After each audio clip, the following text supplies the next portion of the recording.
So now we're going to finish up this practice test. So here we're looking for, it says identify the correct graph and the x and y intercepts of the following polynomial function. So if I look at this, this is a parabola, all right? So, and it's a right side up parabola because it doesn't have a negative in front of it. And so it's going to look like either this one or this one. Now to determine which one, let's find our x and y intercepts. So remember, the x-intercepts, the y equals 0. So if so I'm going to just let the y equal 0, and I'll have 0 is equal to, and I just copy down my function, x squared minus 2x minus 8. So now I'm going to look at the factors of negative 8. And that would be negative 1 times 8, or negative 2 times 4. Well, this gives me 2, which is what I want, but I want it to be a negative 2. So that means right numbers, but wrong signs. So I swap both of my signs. So this will factor into x plus 2 times x minus 4. So if x plus 2 equals 0, subtract the 2, x would equal negative 2. And if x minus 4 equals 0, then x would equal 4. All right, so my two intercepts, x-intercepts, are going to be the x is negative 2 and the y is 0. And then the other one will be x is 4 and y is 0. Now let's see which one has the x-intercepts of negative 2 and 4. Well, this one has negative 4 and 2, but this one has negative 2 and 4. So this would be the function, this would be the graph of this function. Now the last thing that I need to do is find my y-intercept. Now my y-intercept is going to be where x is equal to 0. And so if I let x equal 0, I get y is equal to 0 squared minus 2 times 0 minus 8. And so this is 0, so it's just going to be negative 8. So here again, I have to put it in as a point. So the y is negative 8, but the x is 0. So this would be 0 comma negative 8. All right. Now let's look at this one. It says identify the correct graph and give the x and y intercepts. So this is x cubed. So an x cubed is going to be a snake-looking thing. And this one's going to be wiggly in the middle because it has extra x-intercepts. So I know that my graph is either going to be this one or this one. It is not a decreasing snake because there's no negative. So it either has to be here or here. So again, I'm going to find my x-intercepts. So my x-intercepts, I let y equal 0. So I get 0 is equal to the function x cubed plus 6x plus x squared plus 8x. So notice I can factor out an x. Always look for that common factor whenever you see an x cubed. And so this is going to be x squared plus 6x plus 8. So now looking at the factors of my 8, I would have either 1 times 8 or 2 times 4. And the 2 and the 4 give me 6, which is what I'm looking for. So I get 0 is equal to x times x plus 2 times x plus 4.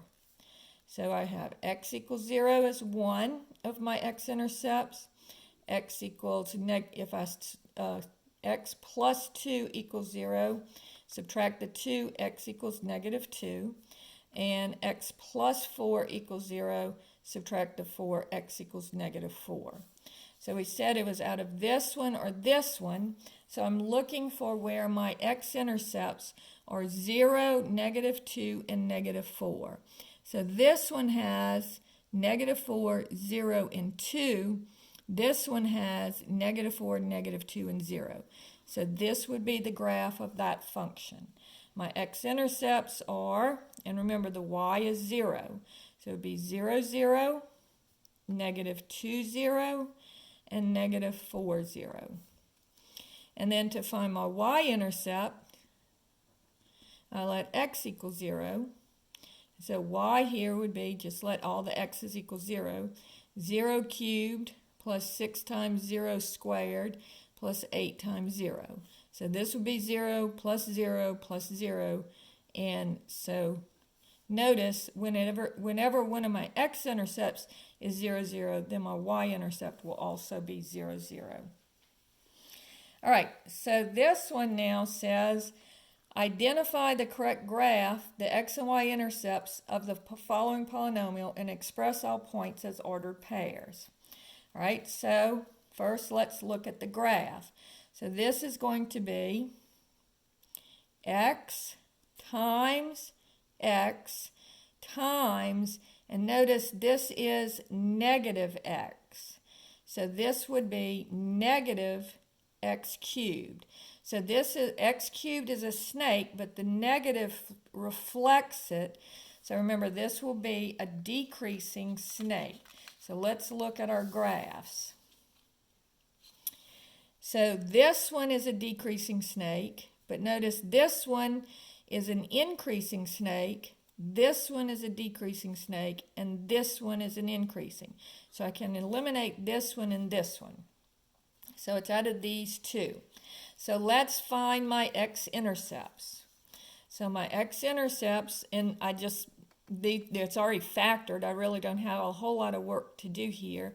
So if 0 is equal to x minus 2 times x plus 2 times 5 minus x. So this is going to be, if x minus 2 equals 0, add the 2, x equals 2. If x plus 2 equals 0, subtract the 2, x equals negative 2. And if 5 minus x equals 0, add the x, and I get 5 equals x, which means the same as x equals 5. And so again, my x-intercepts, my y equals 0.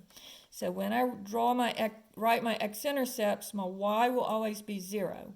So this would be 2, 0, negative 2, 0, and 5, 0. Now let's see, out of these two equations, which one gives me 2, negative 2, and 5. So this one only gives me 2 points that hit the x-axis. This one hits the x-axis at 2, at negative 2, 2, and 5. So it looks like this is my function. Now my last thing is to find my y-intercept. So to find my y-intercept, I let x equal 0. So, and again, just use your calculator. So I'm going to just plug in 0 for my x's up here. So this would be 0 minus 2 times 0 plus 2 times 5 minus 0. So this is negative 2 times 2 times 5. So that's negative 20. And so this would be the point that x is 0, the y is negative 20. All right. Problem number 40 says, find the solutions for the polynomial inequality. And so on this one, what we did was we actually went ahead and graphed it,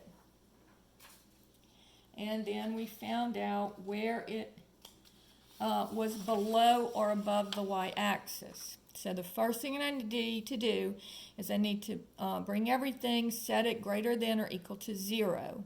So this would be add the 2x and subtract the 15. So changes sides, changes signs. So add the 2x and subtract the 15. And then I'm going to factor it. All right, so I'm going to go ahead and use a different sheet of paper here. So this is going to be negative 15, and the factors are negative 1 and 15, or negative 3 and 5. And this gives me the 2 that I'm looking for.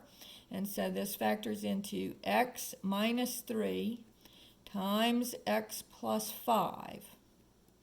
I want to know, where is that greater than or equal to 0? And so the two places where it hits 0 will be if x minus 3 equals 0, so I get x is equal to 3, and x plus 5 equals 0, so I get x is equal to negative 5. So remember what we said. Here's negative 5, and here's 3.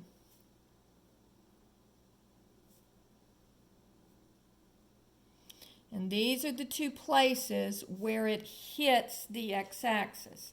Now this is an x squared problem, and it is a positive x squared, so it'll be right side up parabola, and it'll look like this.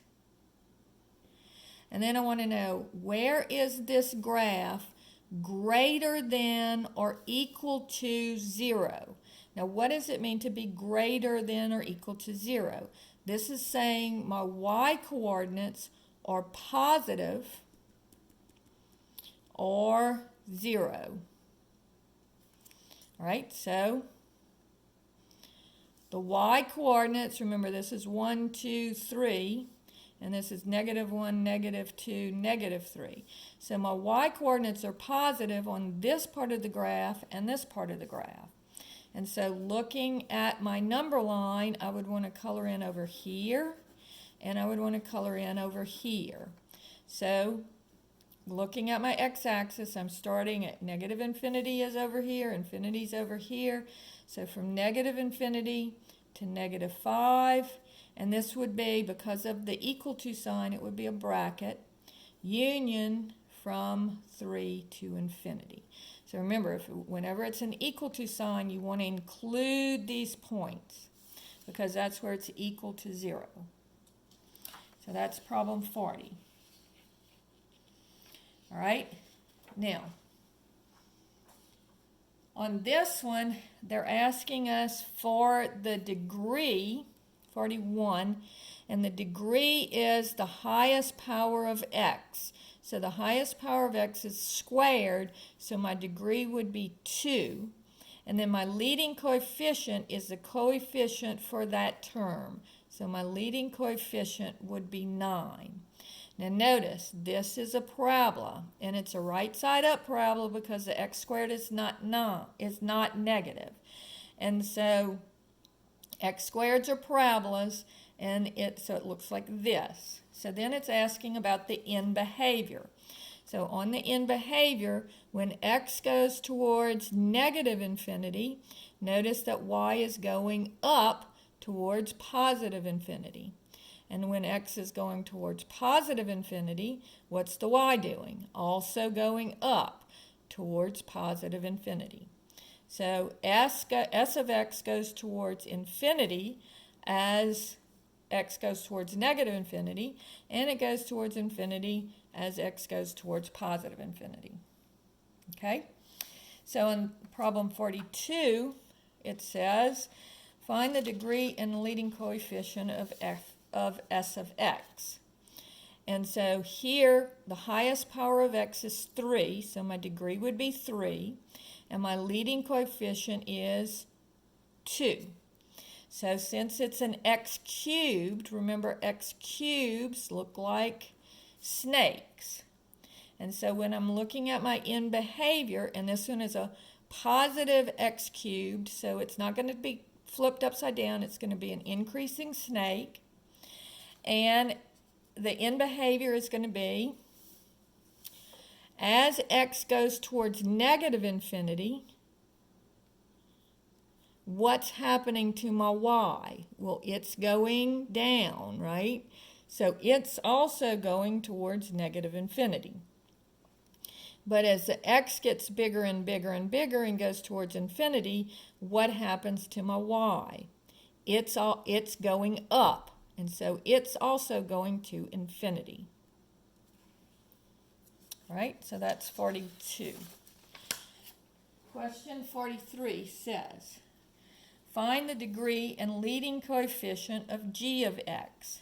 Now this one, it's in factored form. So what I'm going to do is I'm just going to ignore all the numbers that are added, and I'm just going to multiply my x's, including the coefficient. So this would be 3x squared times x times x. And so this would be, you add your exponents, so you get 2 plus 1 plus 1. I get 3x to the fourth. So this is an x to the fourth, and remember, any even power looks kind of like a parabola. So this is going to be, your degree is 4, because your highest power of x is 4, and your leading coefficient is going to be the coefficient of that, so that would be 3.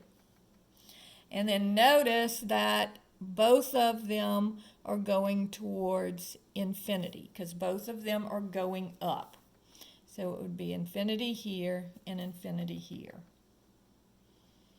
All right, now they have some more problems where we're finding the inequalities. So we're going to graph it and see what it looks like. So this would be, first I have to set it equal to 0 or set it less than or equal to 0. So I'm going to add the x and subtract the 12. Remember, changes sides, changes signs. And then I'm going to factor it. So negative 12 is going to be negative 1 times 12, negative 2 times 3, or negative 3 times 4. I'm looking for 1. And so negative 3 and 4 would be what gives me 1. So I have x minus 3 times x plus 4 is less than or equal to 0. And so if x minus 3 equals 0, add the 3. And if x plus 4 equals 0, subtract the 4. And so now I know that this is going to be a parabola because it's an x squared. And my two x-intercepts are going to be at negative 4 and at 3. And again, it's a right side up parabola because it's squared and the leading coefficient is positive. So because there's no negative sign, it's not flipped over. And so here's negative 4 and here is 3. Now I want to know, where are the y coordinates less than or equal to 0? So it would be less than or equal to 0 when it's below the x-axis, so that would be here. So I would want to color in this part of the number line. And so it's going to be, and again, it'll be brackets because there is the equal to sign part. So it'll be from negative 4 to 3 with a bracket on both sides. So this is problem number 44. Okay. Problem 45 says, find the solution for the following inequality. Now again, this one's actually, I don't need a piece of paper for this one because notice that this one's already factored for me and everything. So all I need to know is what is the degree. So x, just ignoring all the numbers with the pluses and minuses, this would just be x times x times x. So that gives me x cubed. So this is going to be a snake, and there's no number in front, so it's positive in front. So it'll be increasing snake. All right. So now let's find my x-intercepts. So if x equals 0, or x plus 1 equals 0, subtract the 1. Or x minus 4 equals 0, so add the 4. And so my three x-intercepts, and I shouldn't have drawn this here, are going to be at 0, negative 1, and at 4. And it's going to be an increasing snake. So it's going to come up, cross here, and cross here. So where is it less than or equal to 0 would be where the y is negative. So that's below the x-axis. So I would want to color in this part of my number line and this part of my number line. So my answer here, remember here's negative infinity out here. So it would be from negative infinity to negative 1. And again, they have the equal to sign there. Union from 0 to 4. All right? All right, then 46, we're almost there. Says, find the x-intercepts of the polynomial function. So here, if x plus 2 equals 0, remember we let the y equal 0. So x plus 2 would equal 0, x plus 1 would equal 0, x minus 1 would equal 0, and 3 minus x would equal 0. So this would give me x is equal to negative 2, x is equal to negative 1, subtract the 1, here subtract the 2, here subtract the 1, add the 1 here, x equals 1, and here add the x, and I get 3 equals x. And so on my graph, it don't give us a graph to plot it on. So I would have x equals negative 2, x equals negative 1, x equals 1, and x equals 3. And that's step 1. Okay. So they did give us a graph. I'm sorry, I forgot didn't have the last 2 pages in my pile. And so I have negative 2, negative 1, 1, and 3 are my x-intercepts. So those are my 3 x-intercepts, and then I want to graph it. So notice if I look at this one, this is, looking at my degree, x times x times x times, and be careful, negative x. So this is negative x to the 4th. So this is going to look like this. And so remember, it looks like a parabola and it's turned upside down, but because of the extra x-intercepts, it's wiggly in the middle. So it will go like this, come across, come back down, and then come up, and then come back down. So it kind of looks like a McDonald's sign. So that's 46. And unfortunately, I'm going to have to stop the video here because it's about to cut off, and I'll start the third one in a second.